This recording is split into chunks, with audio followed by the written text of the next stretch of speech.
really thankful to the San Mateo County Public Library for hosting us here. This is a great event, and I'm glad everybody's supporting it. This is a special event for Latino Comics Expo, and for those that don't know, the Latino Comics Expo is the nation's premier comic book convention for Latino and Latina comic book creators and animators, and our goal is to put a spotlight on artists who don't normally get the attention and, respect that they deserve. So we're happy that we can do these events where we're able to say thank you to some of the great innovators, some of the great legends working in comics today, and of course the Hernandez brothers fill that bill. We're so happy to have them here with us today. As you may or not know, 35 years they've been doing the Love and Rockets. This is their 35th year anniversary, so let's give it up. I still got my team. If you look in American history, American literature, only a few artists, writers have been able to sustain a narrative for that long. Maybe Mark Twain, a couple others. So that's why for us, the Hernandez brothers are an amazing role model, an amazing comic book, heroes. And, in the Latino Comics Expo, our goal is always to shine a light on them. And so that's why I'm going to turn it over to them and just say thank you for hosting us. And just to let you know, though, this is a little different format. This is an opportunity to be a fly on the wall as the Hernandez brothers talk amongst themselves, talk about comics, their influences, and of course the 35th year of Love and Rockets. And just to introduce, on the far right-hand side, we have big brother number one, Mario Hernandez. In the middle, all the way from Las Vegas, Nevada, the creator of Palomar, amongst other stuff, Mr. Gilbert Hernandez. And of course, all the way from Skype, he was supposed to be here today, but unfortunately the forces of nature got in our way, and not even the Latinos could control that, so I hope they don't blame us for that. But we do have him on Skype, the legend himself, Mr. Jaime Hernandez. So I turn it over to you guys and talk amongst yourselves, and we'll be glad to listen. 35 years of Love and Rockets. The only other cartoonists have managed to maintain that kind of longevity is Tezuka, Kirby, and Charles Schulz, and they're all going down. And how many people know about who Love and Rockets is? Oh, good. Okay. Okay, so anyway, so Jaime, over on your end, I heard you're starting to get rid of some comics. What's going on with that? What's that? When you moved, do you purge your collection all the time of your stuff? Not the important ones. Okay, good. That's I kind of clear out my bookshelves and stuff, but I keep most of the stuff I've always liked. I still got my comic box, boxes and stuff like that. Yeah. Yeah, cool. Yeah, because comics in our family growing up were everywhere. Well, literally scattered everywhere, and usually stacked up in the closet, in some shelves, and we had ready access to them all the time, and it was so they were everywhere. So just reading and just studying them, which is what we did when we were little kids. I mean, how many little kids really study comics? They just kind of read them, and that's a cool thing, and stuff. But with us, we just absorbed it. It just really, really absorbed it. And let's see. I don't know. What do you want to talk about, dude? Well, and the timing was always been that's good for us because we grew up in the early '60s. So that's when Marvel really started moving. Now you think of Marvel just always being there and ruining everything, but no, there was a period where they were actually good and they were starting a new kind of comic. That was at the same time rock and roll from England and from just pop music from America was starting to come on its own too. So the parallels of pop culture all over the place was a new movement. It's the 1960s. So we were kids at the beginning of that. So. Mario brought home the first issue of Fantastic Four, and it was just sitting on the couch, and I looked at it, and there's monsters in it, and he goes, yeah, but these are monsters that are good guys. And right there, a little switch went on in my head. So I thought of comic books differently after that, because I just thought they were just comics or whatever. But anyway, so we were able to absorb there were just so many different comics because they were still 12 cents, and you could buy them off the stands and this and that. They were easy access. So Mario could come home from the store and have 10 comics at once. Now you're lucky if you can find one you want. But anyway, that's what really influenced us, is that we saw a lot of comics. We saw just all kinds. I think the only ones we didn't really look at were romance comics, because there was no girls in the house. It was just all boys. And then our sister came later, but it was we had already we're on to other things. But so and people always say, like, well, we're making up for it in Love and Rockets, the romance comic thing. So it's funny. But now I look at romance comics now, and we missed out on a lot, because a lot of them were pretty good. But anyway, that's what that we were just influenced by so many different comics, and we didn't really have a strong prejudice against subjects we weren't interested in. Like we'd have war comics. I wasn't crazy about them, but I like looking at them. I like and say even westerns. Wasn't crazy about the subject, but it was a comic book, so you look through it. And at the same time, TV, to fill up content, was showing a lot of old monster movies. They were just throwing them at you, and they were on all the time. Monster movies, science fiction movies, and they'd show anything. And we was absorbing all that. Every cartoon that came on TV, everything that was animation or just interesting, just suck it all, just eat it all up, and that's what basically influenced all of the work. And as far as characterization goes, and I just recently thought about this, that was the 1960s was the heyday of the character actor. Now you can go, you can watch the guys from Star Trek, you can watch Dr. Smith from Lost in Space, you can see Granny from Beverly Hillbillies. There's these fine character actors who just going over the top to entertain kids. And that really broke through in the 60s, and they're still iconic characters now, it's to this day. So that's where like characterization comes in, as far as, because all this stuff filtered through us. It wasn't like a direct, like, okay, I'm going to do, Granny here, I'm going to do this. That. No, it was just like we liked what they were doing because we were little kids, the Addams Family TV show. And we absorbed it, and then, started putting it, in our comics. So that's why there's just certain areas in our comics that we just did blindly because that's what we thought was entertaining to us.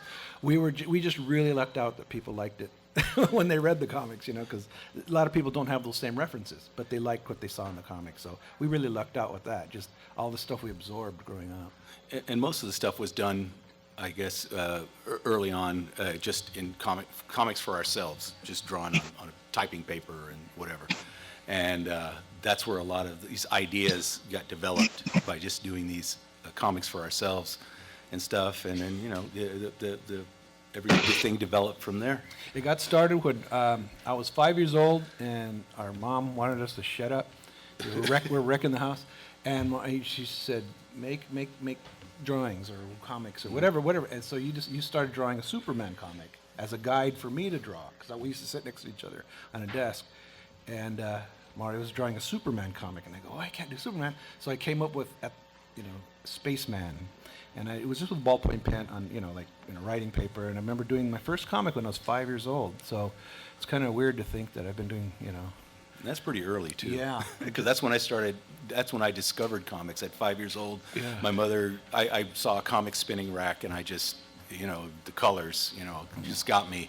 And, of course, being a young child back then, I want that, And of course my mother bought it for me, and it was a Jack Kirby comic of a knockoff of Captain America. See, it's all vivid, this stuff just sticks with you, And it's called The Private War of Sergeant Strong or something like that. And he was sort of a Captain America character in the Army. He was a serviceman. And just there, and after that I was just hooked, and comics I just had to have them all the time. And it's a trickle down, because these guys got the benefits of everything coming into the house, and Our mom, the reason she just allowed it was because she read comics as a kid. She liked comic books in the 1940s, and she gravitated toward the better comics, I think. She loved the Spirit and Captain Marvel and the better comics of the day, but well-written comics. And anyway, so when, she forgot about comics, and then so when Mario wanted to, read comics, she thought it was fine because she liked them. And then we just went nuts. Once she said it was okay, you know. we Yeah, just- and because we had everybody so says, many well, you were so poor, how did you afford the comics? Well, my mom read them too, so she would buy them. They're 12 cents. Yeah. 25 Yeah, they were cents. 10 and you then know, 12 you know. cents, yeah. They're pretty cheap. How about you, Jaime? I was lucky because I was fourth in line of the brothers, and so, you know, they already had everything, comics and everything, and they were already drawing comics, so all I had to do was just follow and copy them, you know. And it was just great timing, like Gilbert was saying. The era we grew up in was just amazing. I thought it was normal, but, you know, when you think back, like the timing of stuff we got into was just wacky and very inspiring and just even music wise and stuff like that. It was just like, you know, it was kind of like Love and Rockets. Good timing when we came out. It was perfect timing. So I don't know. Yeah. What they said. Yeah. And you know, and so if you, for me, when I look at these guys' work, I can see all the influences of all those early comics in it. If you look at certain things, I'll look at certain things like the way Jaime draws hands sometimes, and I'll go, that's Dennis the Menace, that's Al Wiseman, that's an influence there. And then Gilbert, I'll see something in his work, and then I'll say, that's Little Archie, that's that's just weird, just different comics that just kind of influence, and you can see that how they just filtered filtered through us, and then just a sensibility of like, well, you don't have to write about everything, the formulaic stuff. You just bring it from wherever it comes, just life, and just put it in, and it worked out pretty well because these guys know how to deal with that stuff. Yeah, and when it came to doing Love and Rockets too, because I didn't want to get a job, so I thought maybe do comics for a living. It was simply that, well, I don't know how to do that stuff. I don't know how to do Spider-Man. I don't know how to do, I could copy Spider-Man, but I don't know how to get into it the way the writers did of those kinds of comics at the time. We didn't know how to do it. So we just did it our own. We just made our own versions. So like, because when you're a little kid, at least for us, we didn't always read, when we were very small, we didn't read the comics. We just looked at the pictures and came up with our own stories. So that developed, of making up your own stories with images that were already there. And then later on, when I was older and I read the stories, I go, well, my story's better, you know. Anyway, so that's where the storytelling came from. It was you know, besides the good comics we read, it was simply like, well, just be yourself, because I can't be anybody else. You know, I've tried to be other people for my for a paycheck, but it's always disappointing. I just have to be myself as much as I can. Yeah. Yeah, and we were always, even as very young, we were kind of like sentimental for the old days and stuff like that. Even when I was 6 years old, I talked about the old days when I was 4. And just when we were doing our own comics as little kids, I was doing fake, Peanuts, cheap versions of Peanuts, and I didn't understand it, so my imagination, I just did it my way, and I think back of how much funner it was, because it was just a crazy kid's imagination, and to this day I try to think back about that stuff of how I felt doing that stuff, and that's what I try to keep in the new stuff too. That's what I like about children trying to make their own comics, because they get everything wrong, so it comes out right. You know, it's just imagination. There's nothing blocking them from being creative, and if they have limited art skills, they'll come up with something funny. Because we have two of our brothers never really developed into a good artist, but they were good enough to put down really funny art. Like our two brothers that didn't do comics are so funny, and I noticed that with a lot of people who want to do this, but they don't know how to go further than where they are. So they'll be very funny. They'll use their limits to be funny. Because Richie Smell did some of the funniest. Yeah, the most non sequitur, just off the wall kind of stuff. That was so drawings. cool. So a young person will do that, and that's what I think Jaime's talking about. That you'll try to channel that. I don't care if there's such thing as editors. You know, I'm just going to get this through. But you know, you have to put it together so it's readable. You know, I don't want to just do some psychedelic thing and people get bored. People like a story, or at least structures of some kind. And that was the thing I had to learn the most, is structuring things and putting them out as for a reader to want to come back and look at it. So I know I was trying to get the next thing. What's the next thing? Music. Oh yeah, music. So at the same time, I was coming home with albums of music, rock and roll, prog rock, things like that. Yes, and just anything that was rock and roll too. That and comics. It was a very expensive habit back then, just buying stuff all the time. And luckily that there was records were a lot cheaper and so were comics, but the money was a lot harder to come by. But so the music was going, and since I shared a room with Gilbert, we had the same kind of musical tastes mostly, and we were always listening. And I didn't know this at the time, but Jaime, where were you when we were listening to records? I was outside the door, listening through the door. He wasn't allowed in.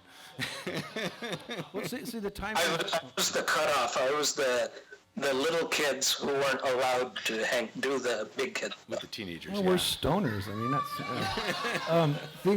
But the thing is, like another thing with the timing is like the early '70s, and I was 16 years old, and that's when glam rock was around. It was Bowie and Mott the Hoople and T-Rex, and it was just a vital period. It was anti-hippie. I never got that till later. I didn't understand that glam was anti-hippie. It was just that. Anyway, so that I gravitated to that kind of music. I didn't know what it was. It was something about the music that and of course the costumes and all that stuff, the live shows. My first concert is a T-Rex concert, and it was just really invincible.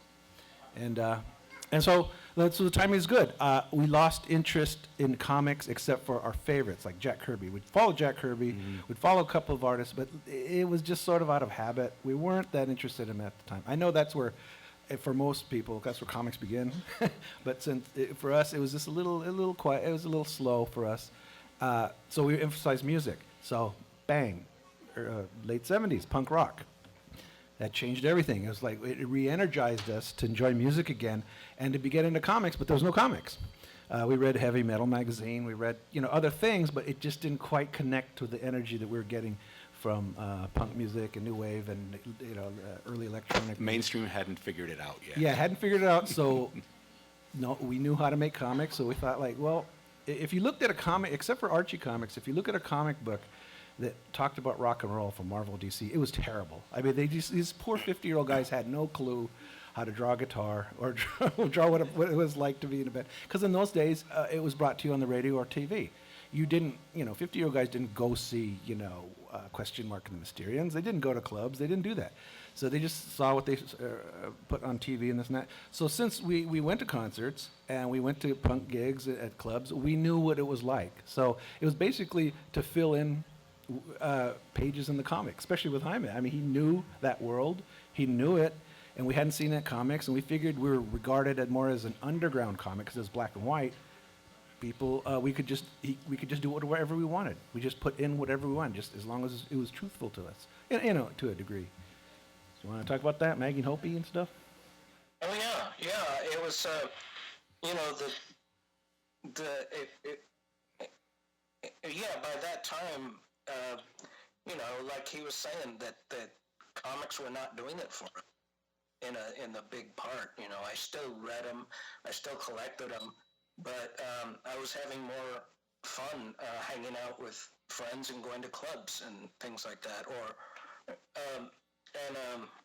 So putting them in putting it in the comic was easy. I mean, it wasn't like a daring move, like we were breaking the rules or anything. But we were breaking the rules, but we didn't care. I mean, because we had nowhere to fall because we started out at the bottom, and it was just fun and freedom and all that stuff, and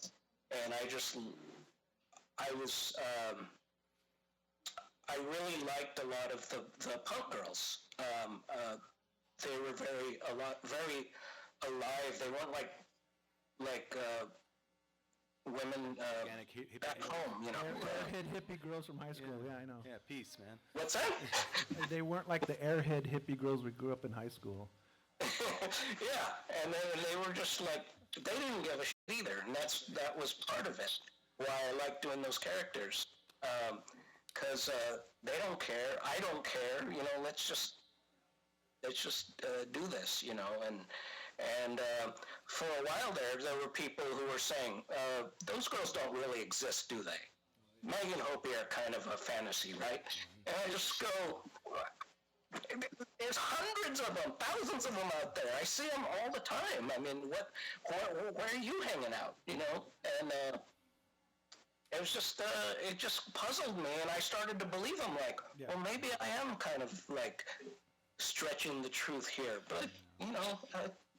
But it was true, especially at the beginnings of punk. It was really nice because to me, I had been a hippie, and then all of a sudden punk rock comes along, and it's like, oh, geez, this is cool. But I got it. I got the meaning of it, and it's not like hippies, but it was sort of the same kind of movement kind of thing, and it's kind of changing people's minds and into a certain kind of mindset of DIY, do it yourself, and just, you know, turning things around just to kind of like push away some stuff that was getting too old, arena rock and stuff like that.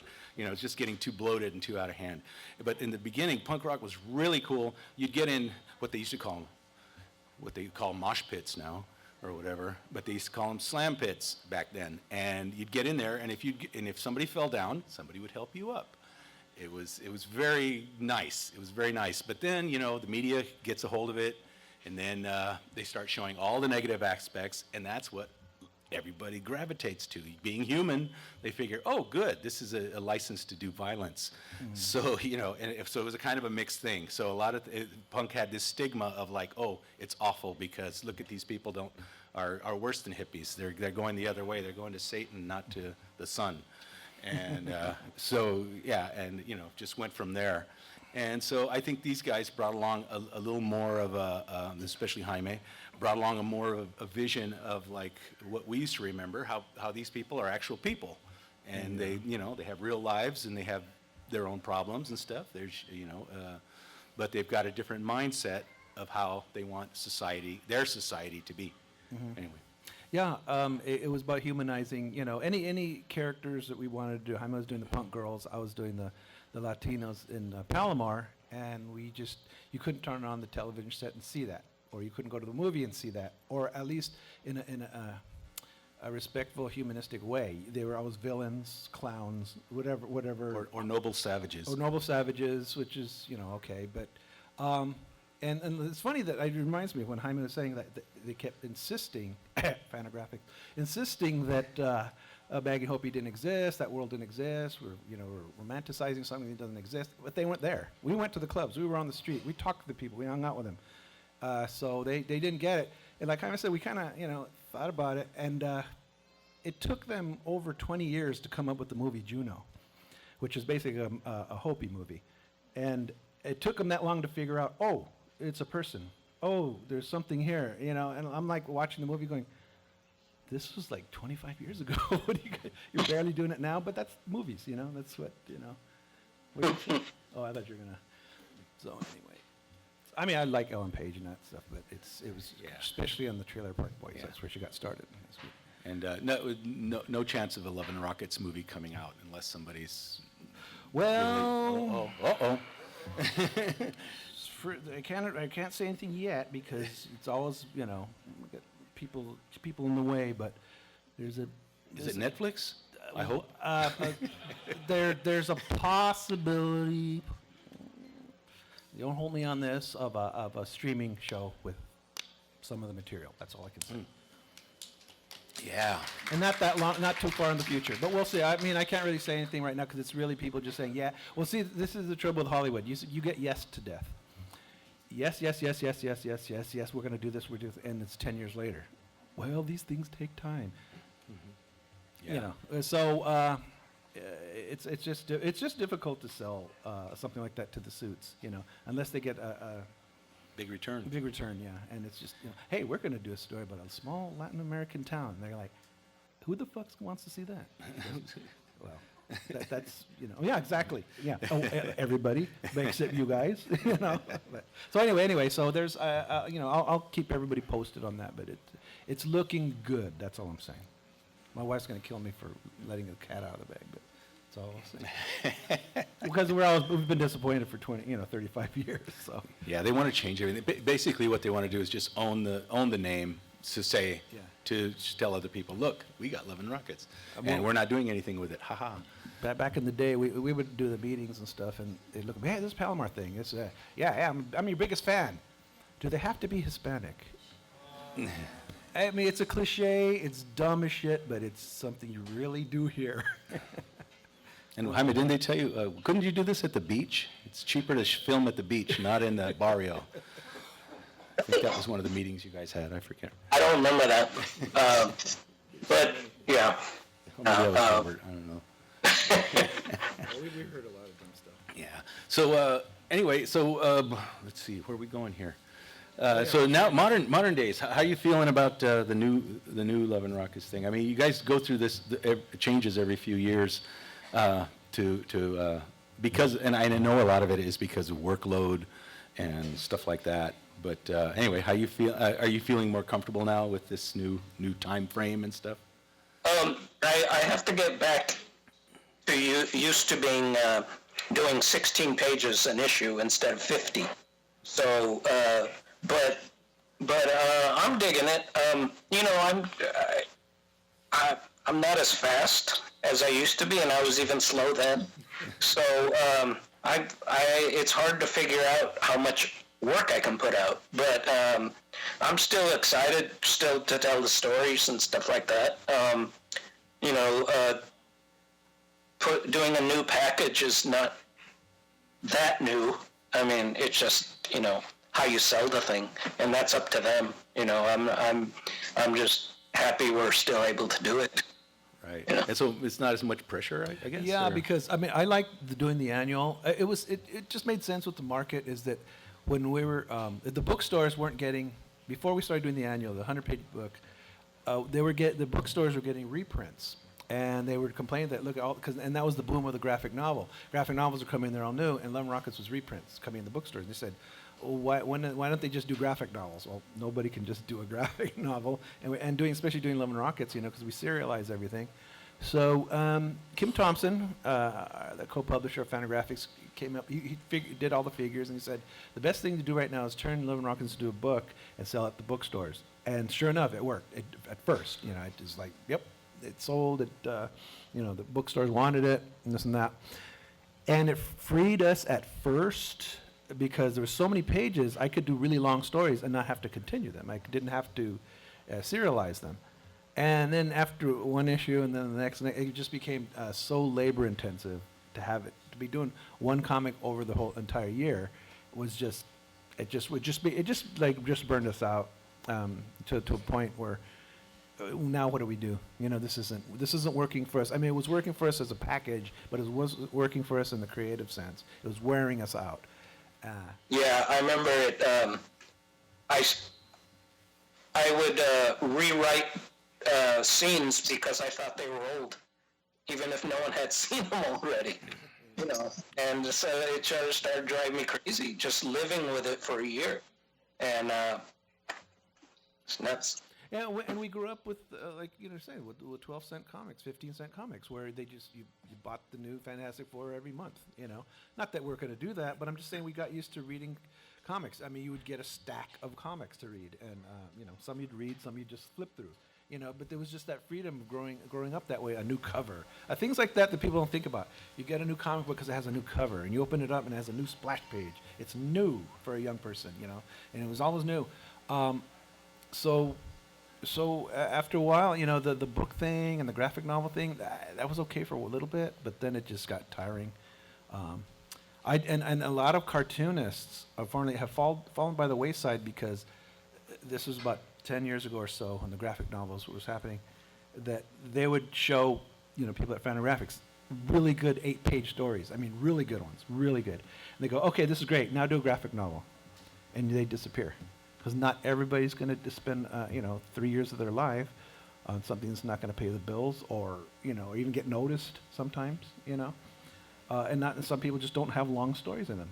So it's a shame and the shame is that anthology books, they always come up with anthology magazines or books, and they always die because those are the lowest selling comics you can make, which is terrible because they're great showcases for. That's why putting comics on computers is a good thing, because you just get it out there, and it's just good for those types of cartoonists. Not everybody's going to do that either, but anyway. So I don't know. I'm just wandering now. Yeah. So as far as I wanted to ask you about because I guess you're doing the Fritz stuff now. Okay. No, just saying that it's just in the realm of like the Hollywood thing, and she's a B movie actress and all that stuff, and you're expanding this family, your family from Palomar, and stuff, and I don't know, and I just want to see more weird movies from you that she did.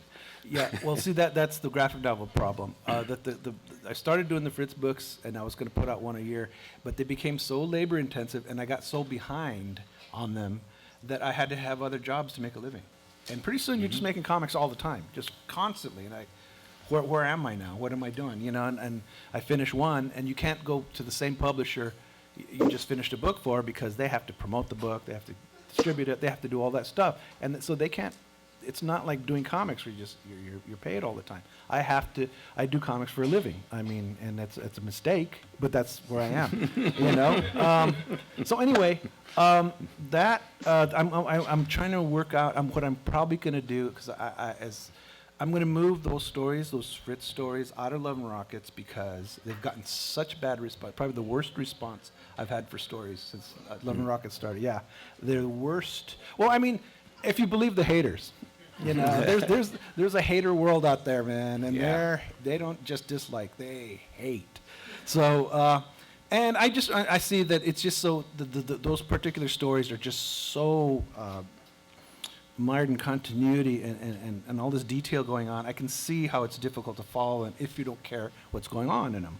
So I've created another book, a side book, that's going to be featuring that material, because I have stacks of paper that pages of unfinished stories that just doesn't fit in Love and Rockets anymore, because times have changed already. By the time, because it takes a long time to do a comic, and things are outdated by the time they come out in a magazine. So anyway, I'm moving that stuff out to create another comic, and I'm going to emphasize more on what Love and Rockets is. What people are going to Love and Rockets for is the characterization of the characters, not so mired in the complexities and things like that. I want to emphasize that. But then I had this whole story, unfinished story. So I'm going to have a side comic called Psychodrama Illustrated.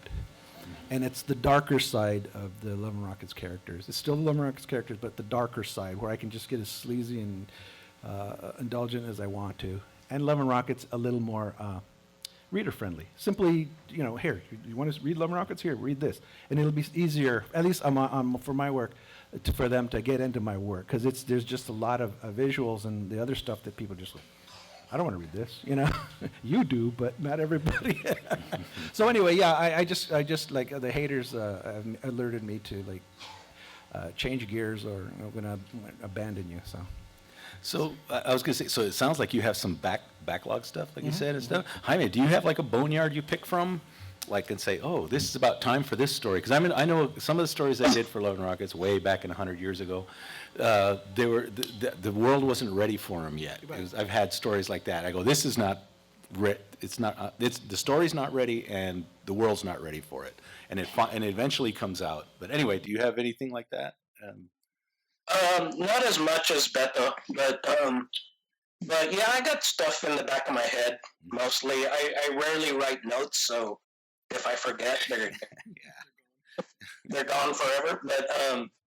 But yeah, I got stuff. I just and if I describe it, it doesn't mean anything, but there's something in the back of my head that is worth something. This will be worth something when it's ready to come out. But I mean, if I described it, I would say I want Maggie to wear a hat.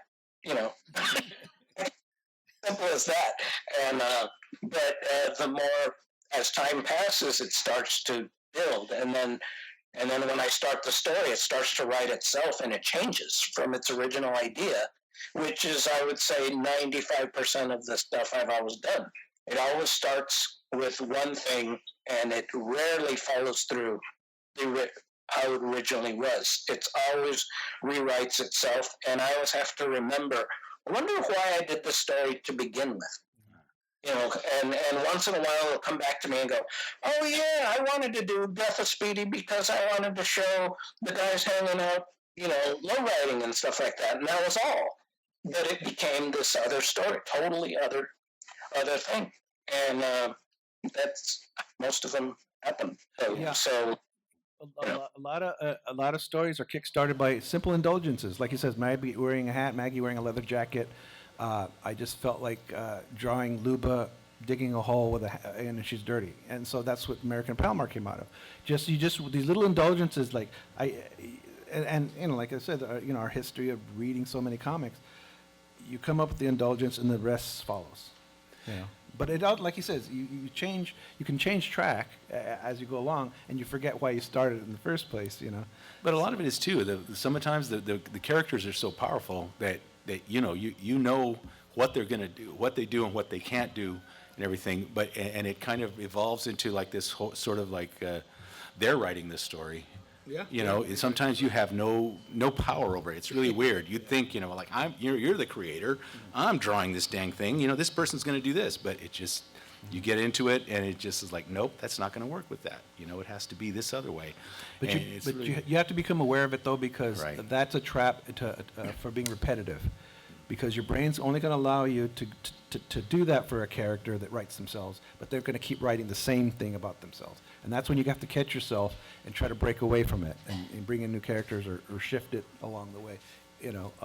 Anyway, that's what I've noticed is that if I let the character write themselves too much, it'll end up being the same story I've already done. So that's a tip for writers.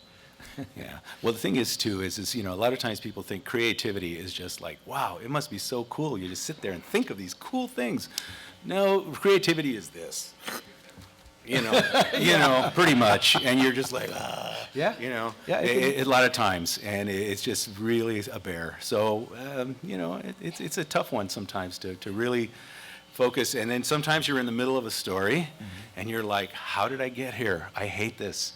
Nobody wants this. I don't want to work on this. Why can't I go watch TV? Deadline looming. I'm paraphrasing Francois Truffaut, a French director. He said something like, you start out making a movie thinking it's the greatest thing you've ever done, and halfway through you just can't wait to finish it. It's true. It's like a comic. Like, I'm finishing The Next Living Rockets because I needed an extra hour before I got here to finish it, and I couldn't. And I hate the thing. I hate it so much because I have to do all this, the drudgery work, all the slave work. And I'm like, I just hate it. I go, this comic stinks, but I have to put it out there because I got to get paid. Well, back in the day when I was doing stuff, I'd be in the middle of the night talk to Gilbert, and I'd be going like, "This is stupid. This is awful. Why don't you guys? You can have the extra pages, please." And he goes, Mario, just think of it this way: nobody has seen it yet. That's right.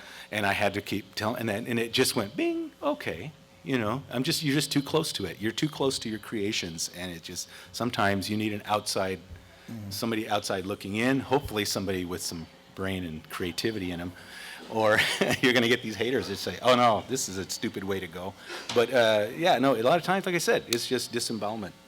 I've done stories where it's they were just throwaways. I just wanted to fill in an issue before I did a major story, longer story, and they were the reader's favorite stories. There's these little throwaway stories, and I think is because I hate it. It sounds bad, but it's like I didn't care how the response of the story would be. Right. I thought, well, either way, it's just filling up pages, and it's okay for now because I'm going to do something else more important.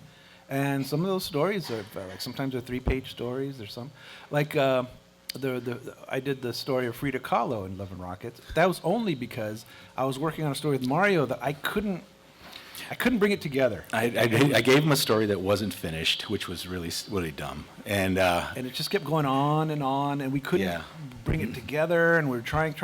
And Kim Thompson, he was our nagging, voice over our shoulder saying, when's the comic coming out? You need it. And I go, we're just trying to bust this story. We're trying to get into it. And he goes, well, it's late. The Loving Rocks is late. The distributor's getting mad, because you have to deal with this stuff. And so I go, okay, I have this pages. Okay, let's just put that story aside. Let's just I got to do something else. I had to do something in 2 weeks. So I said, what do I know? What can I just, something I already, I read the biography of Frida Kahlo. And This is before Madonna got into it. Yeah, exactly. And I just thought, just do that. It'll be an interesting story, and I'll just draw it in an abstract way. Well, I wrote it so fast that Kim Thompson, he just says, there's so many mistakes in the narrative. He was just being real nitpicky. He was real like that. And so he basically rewrote it. He refused to take credit for it, but he basically rewrote most of what I wrote. But it came out well, and I had no time to argue with him, because I love to argue with that guy. I love to disagree with him. And and I still do. He's a ghost now, and I still do. Yeah. So anyway, so it came out, pushed it out, and then I'll get to something else next issue. Everybody loved it. Nobody had heard of Frida Kahlo, and I was shocked because I thought she's old news. And then Madonna got a hold of her, and then she became this icon. But I just, I go, oh yeah, I forgot I'm Mexican. I know who she is. Duh. Yeah, well, that's another thing too. The whole, the ethnicity of our book. I know that a lot of times people say like, boy, it should be selling a lot more copies. Well, it's just not for everybody. I came to that conclusion because not everybody wants to read about Japanese internment. Everybody wants to read about the black experience in the ghettos or whatever they call it these days. And it's just that not everybody. It's not for every audience. I mean, it's great that people do read it. Do read a lot of stuff and different stuff. There's I think his name is Gene Yang. He did an Asian book too and stuff like that. And people have come out with these things and I don't know.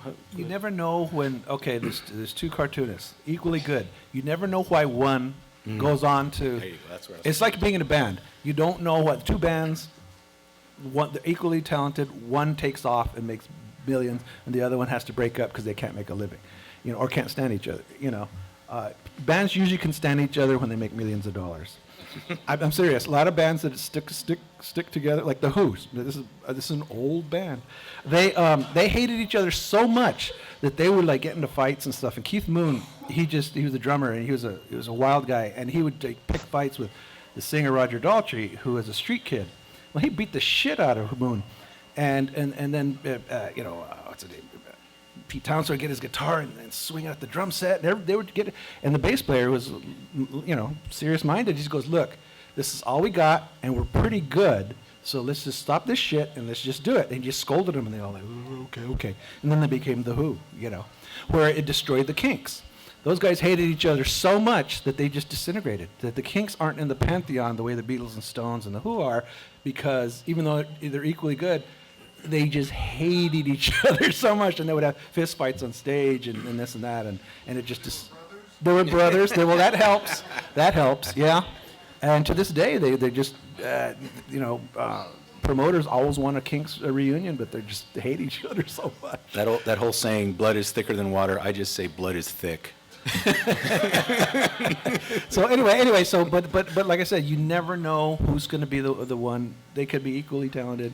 The one that makes it. There's a documentary about that, similar about that, called 20 Feet from Stardom. It's about the background singers in the old thing. And they basically asked people who made it, like Sting and people like that, saying, why didn't this singer make it, this great singer here? Why didn't they go, we don't know why they're there. There's a little spark in some people that just gets noticed. And we don't know where it comes from. We don't know what... and then they talk to the singers, and they're just saying, we don't know, we got good notices, we got good, but it just didn't come together. And to me, watching the movie, I had to be a little harsh on it because it's basically charisma. There's people who have it. I mean, besides the Beatles being just fantastic musicians and writers, they just had so much charisma. And so many musicians. Elvis is Mr. He invented charisma, and but he had the chops to go with it, So anyway, but so in comics, I don't know what it is, Is it promotion? Is it, Yeah. who Well, gets? that's a lot of time was timing. We Yeah. had shown Love and Rockets around at cons early, and everybody was like, "Gosh, really nice. What is it?" And it just took a time. It just took timing, and it didn't. And all of a sudden, other people started coming in. Dan Klaus, all these others, and all of a sudden, bingo! It was the time for this to happen. And luckily enough, we were at the right place, at the right time to get it rolling, and people were ready. A lot of times you see it, like you said, well, he was saying about like different trends. Sometimes you'll get a little trend going for a little while, and then all of a sudden it doesn't take off. And I thought, well, that's a pretty cool thing that was happening. Let's, why didn't that take off? Yeah, the same thing. Because Sometimes it's just timing, as in you put out the work before it's ahead of its time, basically, and so other cartoonists come after you, and it's time, and they're influenced by you and other things, similar things. I'm not minimizing their talent or anything. I'm just saying timing is good. Timing was perfect for Dan Klaus. He came after Love and Rockets. He came after Raw Magazine and Weirdo, and he had enough chops to grab an audience. And he's an intelligent person, and he put that into his writing and his stories, and he took off. So he eclipsed Love and Rockets, to this day. You see, oh, that was him. You see you see the problems when you see the movies that are based on his comics. You see a few of the problems of how adapting a comic book to movies are, but he's managed to maintain that. He's managed to because he grabbed an audience later that was already just getting used to alternative comics. And like I said, it doesn't minimize his creativity. I'm just saying for some people it works. And then after him was Ed Brubaker, who was just a kid that we met, 16-year-old boy. He was into punk rock. He thought he saw punk rock in our comics, and he was a little wise guy. He was a good kid though. And he tried to do comics, and he just kept failing, and people actually, he was the butt of people's jokes and this and that. And now he writes those goddamn Marvel movies, Winter Soldier and all that shit. Those are his comics. yeah, a lot of that stuff. All the movies now, you can recognize all the stuff. All those early Marvel movies there. All the Jack Kirby stuff they've used up. Yeah. And now they're getting into the Ed Brubaker and all the other guys from the 70s and stuff when we had stopped Yeah, there's reading this stuff. The new Archie TV show, Riverdale, is based on Ed Brubaker's graphic novel. I mean, he just, the timing was perfect for him. But he got the chops. He learned how to do it. It's not just sitting around going, ping, he's a star. No, he worked at it. He worked for that. You know, everybody who's made it in comics have worked for it. Who gets picked to be a superstar, though? You never know. You Yeah. just don't. So okay, no, so Jaime, you're way over there. Yes. What's big and new with you in the upcoming Love and Rockets? Where are you taking it? I know the Penny Century superhero thing is getting really weird. So That's Penny Century. The Princess Animus. yes, That's my break from continuity in real life. Maggie and Hopi, I have to work really hard to keep it real, and it's based on where we live, and it's based on how the world works. They're kind of trapped in the rules of the real world. Princess Animus is not. That's my I don't give a shit comic. It's my B movie, the one that comes before the A movie, kind of thing. And so that's a lot of fun. It's a lot of fun doing that one. It's just a break, and then then it's time to go back to Maggie and Opie again, and I have fun with that. But being able to just back off a while from being serious, I guess, helps a lot. Helps. Well, this newest story in the latest Love and Rockets is them going. It's what happens when old people go to a punk rock show. It's really hilarious. You guys want to see? Yeah, really. And how come you drew Joy Glass that looked like me? No. It's if you once you get the new Love and Rockets, it's just out. It's hilarious. These guys are back to their funny things. So Yeah, be sure to pick that up. I had to buy it. Because he had two and Yeah. wasn't giving it up. I would've bought this. No, don't show that. The kids might want to see that. No. Good time for questions? Oh, yeah, No, sure. absolutely. But before we go to questions, I just forgot to announce that we do have a special guest as well, Lee's Comics. Oh, Lee. A Yeah. good collection. Our good buddy Lee. Yeah, over there. He's Comic selling. book vendor / legend. Lee's Comics over there has a lot of love and rockets for people to buy because the brothers that are here are open to signing and stuff like that. So, and also as part of Latino Comics Expo, we do have some T-shirts to give away. We'll have a Love and Rockets trivia before they're done, and we got some shirts to get away. So, if anybody has a question, this is a good time right now. Yes.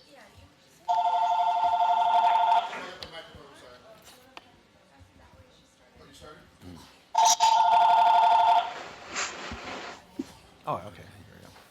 Oh, you had mentioned that it took place in, that's not on? Oh, yeah. Hello? Oh, hi. You said it had taken place, the comic, the Barrio El Palmar? Palomar, yeah. Palomar, where's that located? Oh, in my imagination. It's Oh, just, okay. I thought it it's- was a real place. No, it's because I wanted I don't know what you want. I wanted a place to where it was in any Latino country. Mm-hmm. I didn't want it to be Mexico. I didn't want it to be, just because I wanted any Latino to read a comic book about Latinos. I didn't want, because, if you know Latinos, where's this place? Mexico? Well, I'm not Mexican. I'm Cuban. Oh, if you put it in Cuba, well, I'm Puerto Rican. You know Latinos are about that. I knew that. I know that. That's why we're not stars in Hollywood. Yeah. Everybody wants to be the star country. But anyway, that's another story. But anyway, so I wanted to have a fantasy place that was about people for real, the truth about humans for me. But I wanted to create a place that could have been any Latino country, anyone. You just make up one.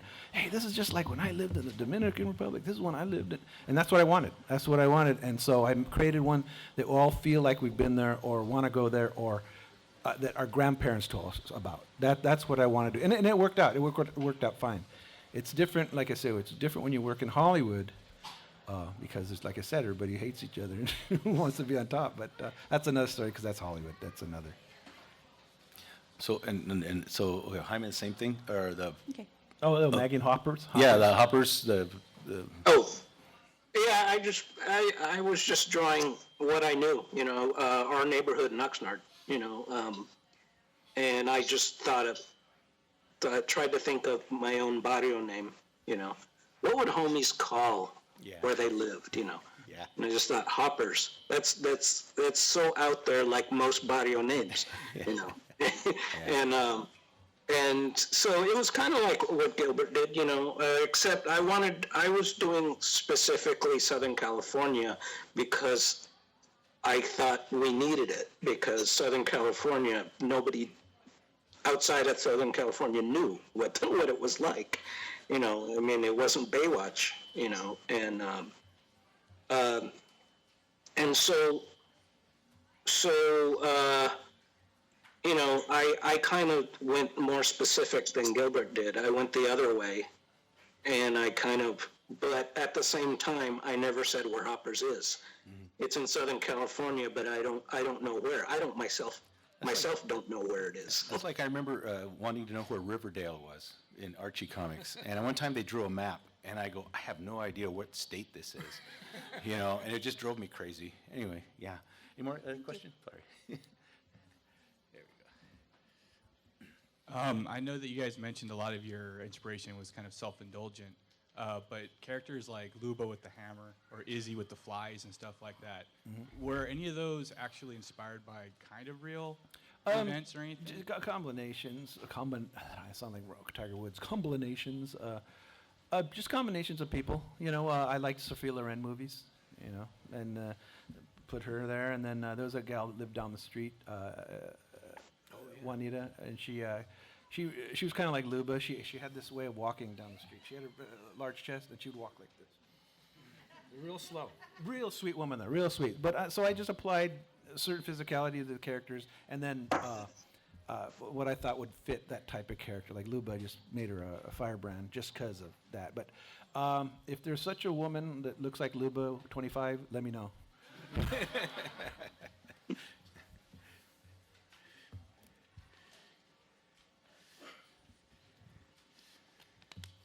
Lizzie. Hey. So there's a lot of similarities between hip hop and punk, especially in the early stages. Did any of that sort of attitude from the early hip hop scene ever kind of seep into your work? Well, mostly, I guess more Jaime because he's more about I say youth culture. Maggie and Hope, you're what, 50 now? It revitalized. It reminded me that youth culture can just come up with a new slap in the face to the mainstream. What I thought was interesting about hip hop, it came out as music, it came out as a musical force in New York, but by the time it got to L.A., it was gangster rap, and that was new, and that's what changed things in a different way, just the way Southern California hardcore punk did. It was it just reminded us that wow, kids are just unruly and just angry, and like when we first heard the first NWA album, we're like, whoa, shit, is this, and now that's you read about it in the news every day, but it was like it just reminded us, it just revitalized our idea that youth are just out there, just really, Flailing around. flailing around, and that's why. And interesting enough, I think that's why there was that period of.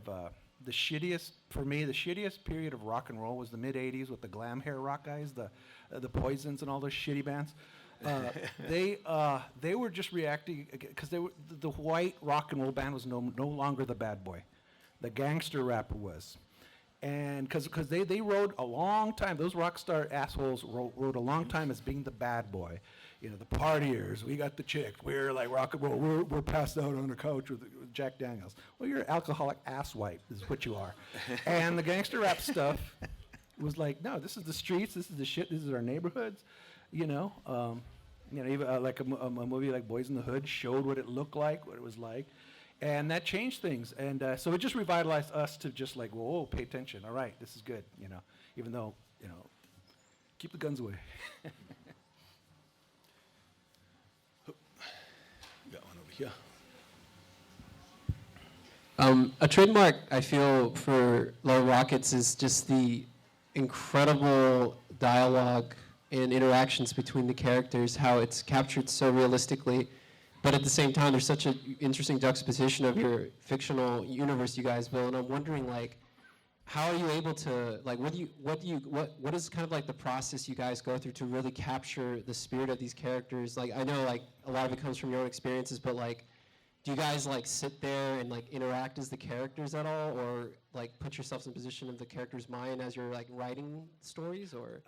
Originally I did, because since it was a new thing, to put out comic books for the world to read, because, we never thought anybody was going to read these things, and once people from around the world were reading them, we had to, pay attention, like, okay, what do we really want to say in so much space, and say the right thing that we want the readers to respond to. So I would put myself in the character. I wouldn't dwell on it, but I would think about this, what would Luba do in this scene? What would this person do in this scene? What would this person say? And a lot of it was just filling in for certain characters. I would just have the scene and the characters talking to each other, but I didn't know what they were saying. So it took me forever to come up with something clever for them to end the scene with. But it was always had to be in the context of what the character would think like. So it was never dwelled upon, but it was there. It still is there. I go, oh, I forgot this character was supposed to have this kind of disposition, and the story has taken him somewhere else. So I'll pull back and think, okay, this is what the character used to be like. This is why the readers liked him, because I have to trust the readers in that sense. You can't always trust yourself all the time. It's a good thing, but not all the time, because sometimes you're just rolling along, and the readers will say, well, what about this? And you go, oh yeah, you're right. You're not going to tell the reader that they're right, because your ego's so big. They're the reader. You're the reader, and your ego's so big you come up with everything. But no, once in a while you'll be reminded that I might be not going the right way. They're right about wanting to see this. Not all the time, because a lot of readers are nostalgic. They want to just read what they read when they're 20 years old, and that's a problem too, because how do you balance that? I can't entertain them a 40-year-old reader what they felt like when they're 20 years old. Again, we've moved on, all of us, but sometimes you get that, but not often. It's usually like, I want to read this, enjoy it, instead of be bummed out, and I get that. I agree with that. Which comes to Jaime's work, huh? You've been threatened, like by your wife, about Maggie. I don't remember that. That's how love bunglers happen. She said, if I read one more where you drag Maggie through the mud, I'm going to stop reading it. Yeah, see, and that's And I said, I really said, okay, then it's time for a happy ending. yeah. Yeah. And serious, and that helped write the story. Sometimes it's like that. And Yeah. so, yeah. Going back to about the characters, just knowing them, about, when I write the dialogues between them, I really think about would Hopi really go this way? And if she does, there's consequences because this isn't like her. And you would notice that was a weird thing for Hopi to say, and I think that too. So that would take the story in a different direction. It's just knowing the characters so well, you know who's out of line when they say something, and when they're right on the mark when they say something, because I just know them so well, and so that helps dialogue-wise. Why I can make them, like this issue I'm doing right now. I swear it's going to be the hardest thing in the world to write, but there's 6 characters sitting in a booth just talking back and forth across the table at each other, and I have to keep them in character. I got to place them where the balloons go, yet they can't change their seat all the time, and so it's pretty tricky, but as long as I know the characters, it'll fall into place because they are who they are, and they take care of the situation, just being who they are. I don't know if that makes sense, but anyway. Totally does. Thank you. Any other questions? No? You okay? Gentleman over here. And I'll have a nice answer this time. We'll go this way after. I have a creative question for everybody. Can you talk how you write your comics, in so far as do you write them out in a script, or do you do breakdowns, and do you just write on the page? And also, can you talk about the nerdy part, the tools that you use? I'm sorry, the nerdy? The nerdy part, the tools that you use, the brushes and the pens and that sort of thing. For me, I've done it so long though. I used to write a story through thumbnails. Thumbnails are basically a sheet of paper where you just block out your story very lightly, and then you put notes on it.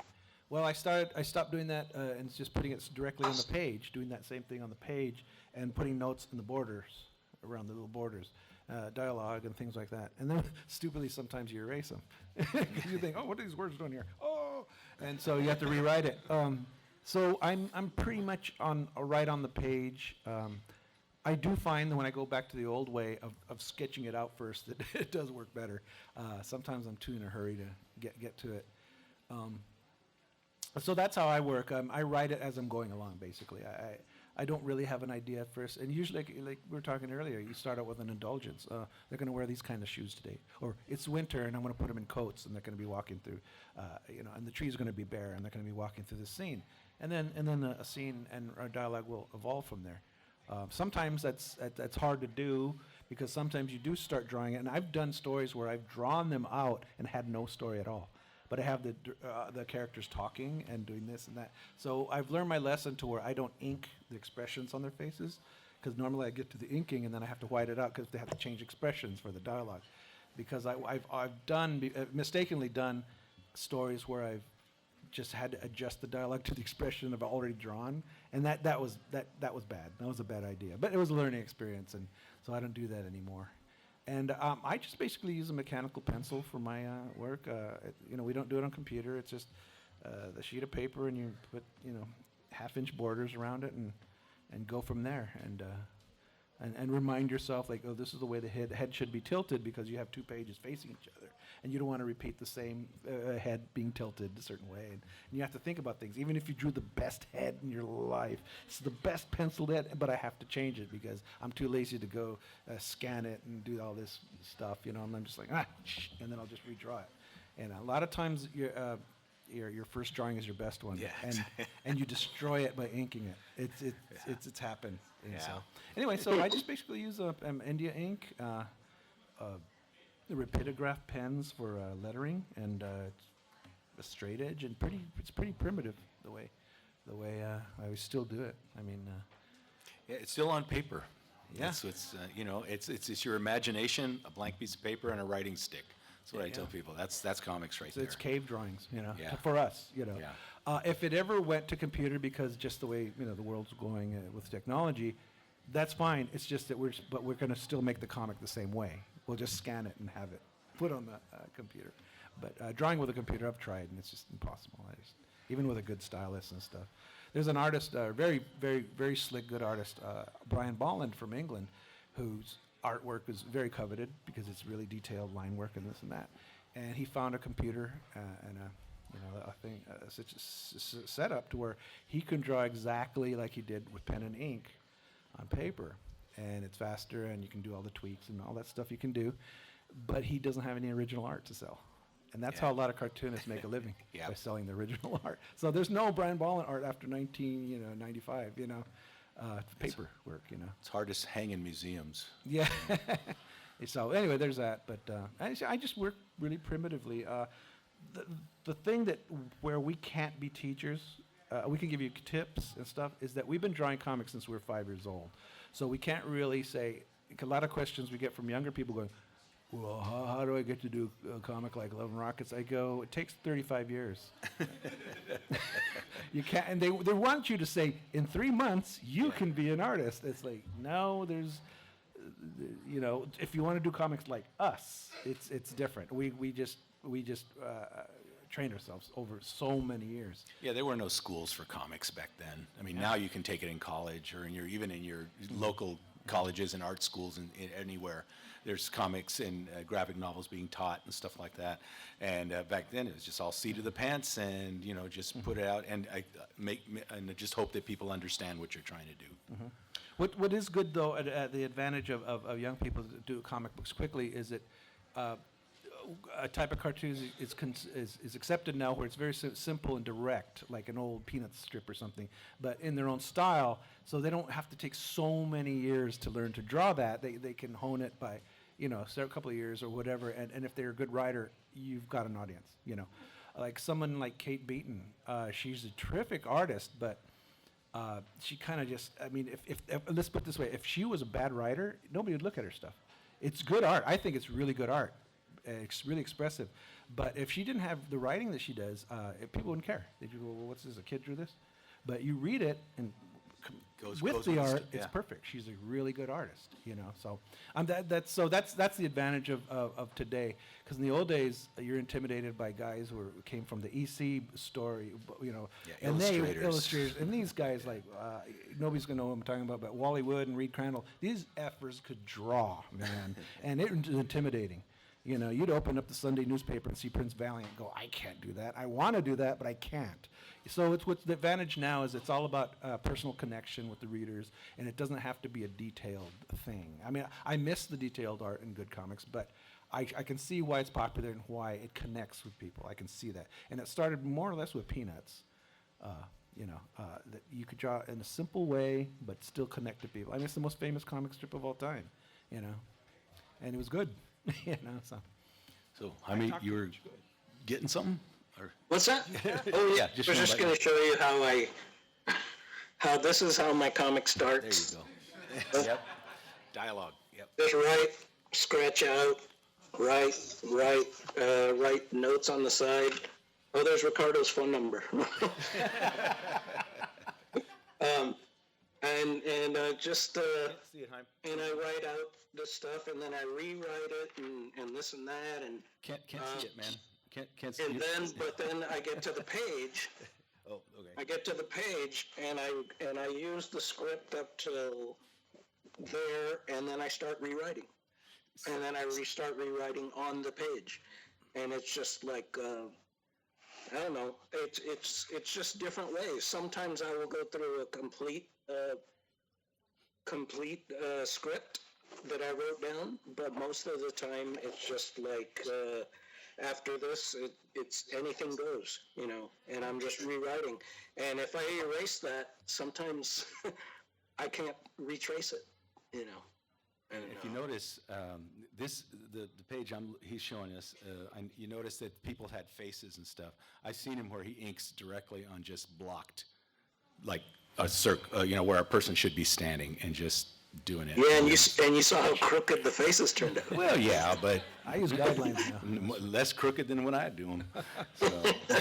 Yeah, and getting older makes a difference because my hand's shakier now. Not shaky as in the Peanuts way, but shakier in that, you know, this is a really bad drawing. You know, so I use guidelines for the faces now, which I never had to do before. Now I do, and my lettering's atrocious. I look back at my early comics and I go, I used to letter fine. What happened? You know, it does change as you get older. So. We got a man over here. Yes. Oh, okay. Oh, this guy was next. okay. That's right. That's right. Sorry about that. You didn't like the mic either. He already dropped the mic. Blam. Is it on? Okay, all right, thanks.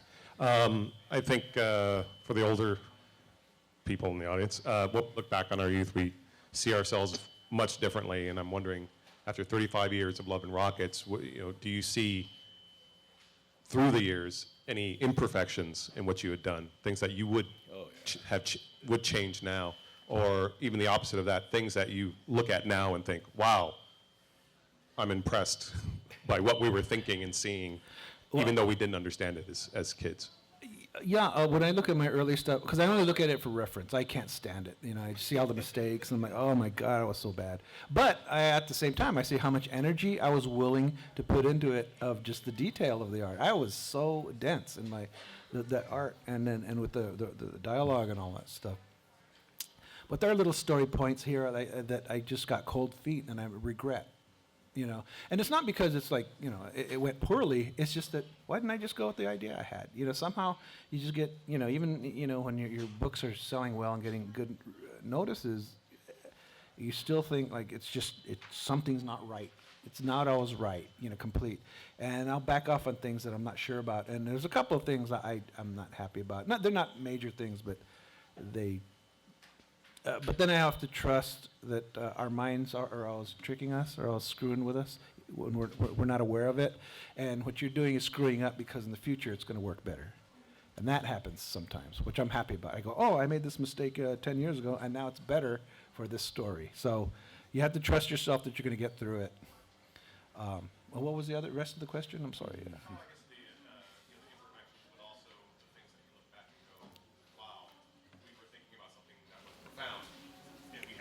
Yeah. I look at my stuff, I go, wow, I was better then. I was smarter then, or more ambitious to like communicate. You know, I was more interested in like really getting in there and communicating, whereas I'm more about the reader following the story. You know, but then I just wanted to say something with the characters. You know, it wasn't anything profound or anything, but I just know that I said a lot of stuff that I've already forgotten. Like, wow, I was that smart when I was, 31. You know, not that it's smart, but comparatively, it's like, oh, I didn't know I had that kind of brain then. You know, I just thought I was a doofus making comics. You know, so I can't criticize young people because they're smarter than me. With me, I'm just going to get mine out of the way real quick. It's just that I look back at some of that stuff and I go, wow, I really did that. That's cool. And then other things I go, that took a lot of nerve. You know. What about you, dude? Yeah, I got a lot. There's some regrets. I can't think of them off the top of my head, but the cool thing about doing a comic series is you get to correct it later. Yeah. If you make a mistake, or maybe not a mistake, but you go in a path that you kind of think like, well, maybe I should have gone the other way. You can just do a new story about that other way. You know. But yes, there are some regrets that I say, oh, why didn't I make this person this way instead of the other way, or, you know. stuff like that. How about regret? Do you guys regret killing off anybody? Sometimes I wonder if I should have killed Speedy. You know, Sometimes I wonder why I killed Tonantzin. I don't know why. It worked in the story. Yeah. But something else could have happened, you know. And here's the tricky part. Here's the part where you really have to discipline yourself. I could come up with a story where that wasn't Tonantzin, because she'd never been to the dentist, so there's no dental records.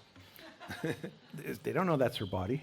This is all hearsay. You read it through the story through hearsay. That's right. It's through somebody else So telling. it could have been somebody else. It could have been she might be somewhere else. But as I've thought of those kinds of stories, that's a cheat. You know, that's because the readers and myself went through something with that story. It was one of my better stories, Human Dastrophism.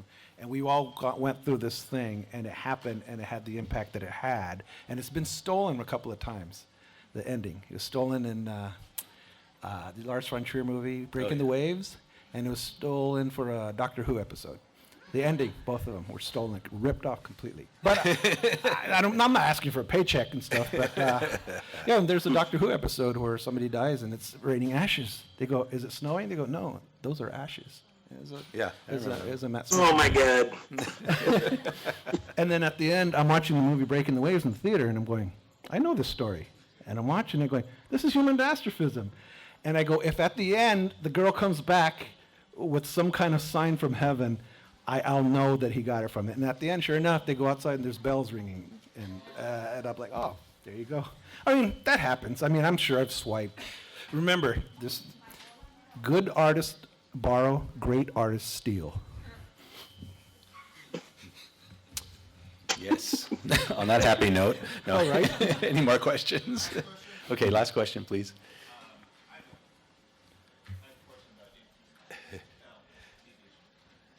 Can hear you.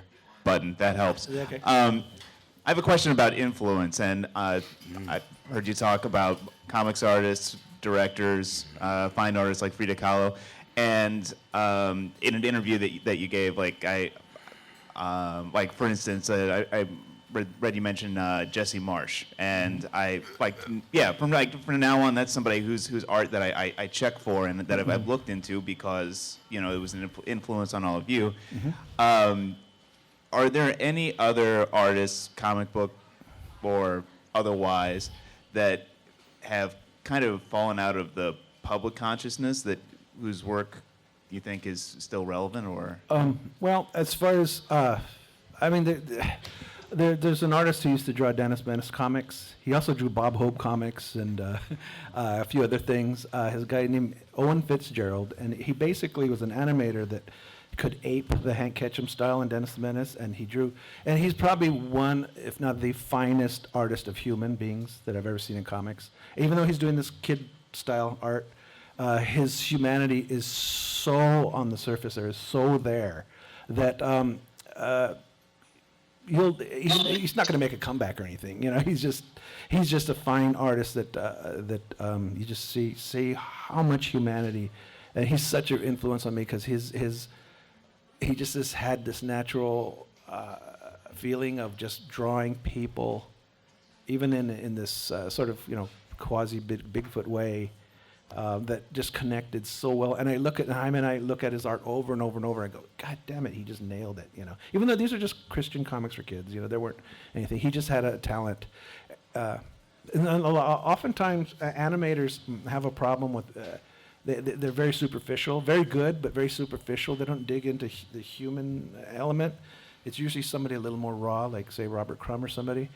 But he managed whatever let loose in him doing Dennis the Menace was because his other comics are great, but it's just so phenomenally human. And so he's always somebody I go to. I mean, like I said, he's not gonna make a comeback or anything. He's been dead for 15 years or whatever. But anybody that knows about him, And the work's admires still him. out there. Comics are still out there to look Yeah, at. there's a few people like him. As far as draftsmen go, like Jesse Marsh. Jesse Marsh was also an animator. He has his credit is on what's the Disney movie with Pecos Bill, the cigarettes. Oh, that Pecos Bill movie, Yeah. the Make Mine Music. Yeah, it just says story and stuff with Jesse Marsh on Wow. there. So he was an animator. A Check lot it of out. anime. Walt Kelly. Yeah, they Hank all worked Ketchum. for They Disney. worked at in one anime, time. but they were able to use that talent for telling, with intelligence. And then some of these guys, because they were animators, if you look at their work, it looks like animation.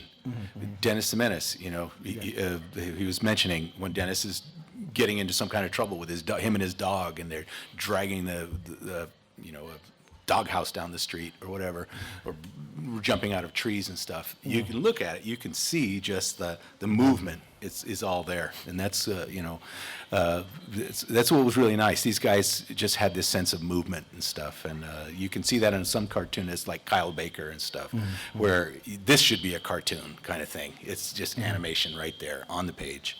So, was it Jaime's turn? Did you want to say anything? Add to? Wake up, anything? Influences? I mean, besides, or just artists unsung artists that are great. Yeah. But Right. Okay. Yeah, I would say the biggest one for me is the one Gilbert mentioned, Owen Fitzgerald. Another one is other two artists that did Archie comics. The guy Harry Lucy. He wasn't Dan DeCarlo. Everyone sees classic Archie, Betty and Veronica. Dan DeCarlo, excellent draftsman. He just drew everything. He was good. He was funny and stuff like that. But I was always drawn to Harry Lucy, who actually drew Archie, the title, and because his body language and storytelling pace was just so like Fitzgerald. It was just so on and just so flowed so smoothly, but he wasn't a top-notch artist, but he was just put everything in there, and his storytelling sense was just very subtle and direct, that it was just he's also one of my favorites and not very well known. And then comes to Bob Balling, who did Little Archie, who Gilbert and I agree that is just like the most amazing storyteller. He had a quality of telling kids comics that no other writer I know. God, we've talked about him so many times, I can't even remember why. yeah, a couple of other artists are one of them. It's funny that we're talking about, because most expressive cartoonists in those days were ones that drew kid comics. Interestingly enough, they just drew. One is he used to be the old Harvey Richie Rich type comics. A guy named Warren Kremer. He's just one of the most absolutely perfect cartoonists there ever is. He just drew these little hot. I don't know if people remember Hot Stuff, but I mean, he's Richie Rich. He's a hat tattoo now, but Hot Stuff. But anyway, these are guys that just they came from animation. They just drew really well, and then and then they're just forgotten. But they were strong influences from the human angle, because they were able to just really connect. Yeah. That's the thing about these artists we're talking about, these Archie artists, these kid comics artists, is that when you saw their comics, you were there. You were there. Like a Dan DeCarlo comic, if you read a good Archie comic, you're right there as soon as you open it up and read what they're saying and the way the art's drawn. Whereas, because there's a lot of great kid comic artists like Al Fago and stuff, but they don't really connect that way. But it might just be because we were kids and we saw it, that why we're so enamored with them. But I still see them as really great artists. All right, let's talk about something else. What do you guys want to talk about? I don't know. Are we done? We're done? Oh, sorry. Yeah. Thank you for all coming. Gosh. Thanks for listening and going on. No, this was a fascinating discussion. Told you guys that it's hecka interesting just to hear them talk. Before we let them leave, though, let's do a little Love and Rockets trivia for these 2 Latino Comics Expo collectors T-shirts. We'll start with Jaime. Do you have a Love and Rockets trivia question for a XL shirt? I have an XL shirt. If you can answer Jaime's Love and Rockets trivia question. Wait, I'm sorry, I don't get it. How much does Maggie weigh? No, I'm kidding. No, it has to be something that they read in the comic. Yeah, that's true. No, I'm kidding. I know. Someone ask me or ask somebody? You ask somebody, like, say, how tall is Maggie? Because you've said you've Okay, mentioned it. Say it. I'll go there. How tall is Maggie? It's been mentioned. Oh, you missed it. She was just 5'4"? No, you. She's 5 even. You said it right the first time, just 5. Okay, that was close enough for a t-shirt. Hopi is 4'10". Okay, she won. She's the Hervé Villachet. Okay, we'll move on to Gilbert. Gilbert, your trivia question from Level Rockets for a 2XL. Okay, that's a medium where I'm from. Let me see. Let me think. Luba question usually. Where did Luba shoot? Which hand does she wear the hammer? Does she carry the hammer? Oh, which hand does she carry the hammer? That's good enough.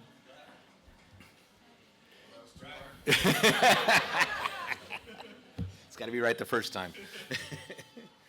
Well, let's put it this way. Jaime is a left-handed artist, and I'm...